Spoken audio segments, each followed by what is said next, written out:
কলবের ওই আলোটাকে যারা পর্দা দিয়ে ঘুরে ফেলেছে, তাদের কাছে কোরআন তেলাওয়াতে কি আর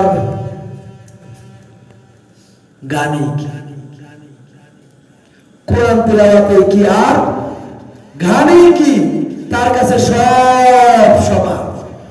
আর যদি বিন্দু পরিমাণ ঈমান কলবের মধ্যে থেকে থাকে, কোরআনের আওয়াজ শোনা মাত্রই ঈমানি দায়িত্ব হয়ে যায় তার উপর ওই মাহফিলের মধ্যে গিয়ে বসে আল্লাহ এবং রাসূলের কথা শোনা। ঠিক না বেটি?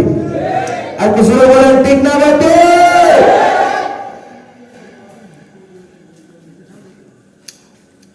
কোরআন হাদিস মানুষকে কিসের দিকে টানে? ভালোর দিকে না মন্দের দিকে?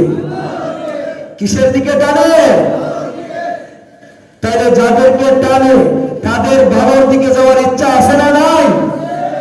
আল্লাহ তুমি প্রত্যেককে তৌফিক দান করো এমন একটা পবিত্র কোরআন হাদিসের সুন্নি মহা সম্মেলনের মধ্যে প্রত্যেককে আসার বসার এবং এই মাহফিল থেকে আল্লাহর দরবারে সমস্ত জীবনের সমস্ত জিন্দেগির গুনাহ খাতা সামনে নিয়ে যেন প্রত্যেকে আল্লাহর কাছে আজকে প্রত্যেকের গুনাহ মাফ করিয়ে নিতে পারে।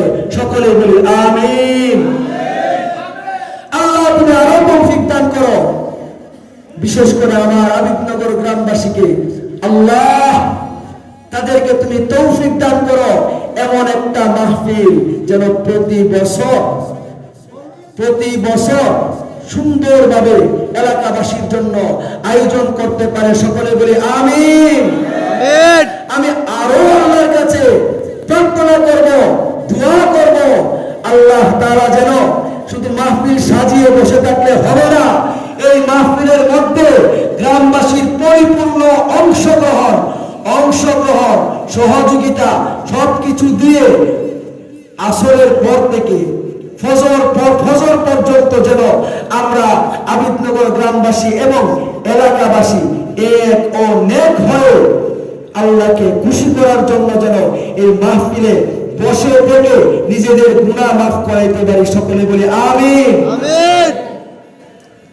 এখন আসেন, ফলের দরকার আছে না? যে আগে বলছিলাম মাহফিলের